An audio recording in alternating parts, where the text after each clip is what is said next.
নাবালিগ অবস্থায় যার বাচ্চা মারা যায়, ওই বাচ্চাগুলিকে আল্লাহ পাক রব্বুল আলামিন কিয়ামতের ময়দানে বাপ মার জন্য বহুত বড় সুপারিশকারী বানায়।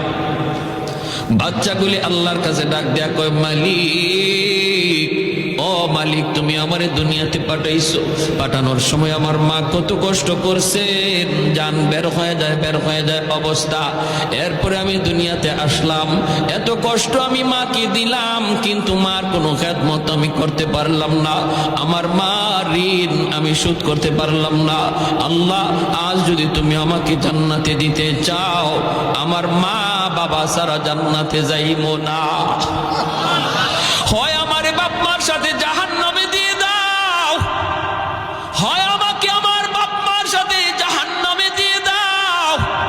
রব্বুল আলামিন তখন বলে, বান্দারে, আমি আল্লাহর আদত হচ্ছে জাহান্নামীকে জান্নাতে দেওয়া, কিন্তু কোন জান্নাতীরে জাহান্নামে দেওয়া এটা আমার আদত না। বান্দা, তুমি তো জান্নাতি, তোমাকে আমি জাহান্নাম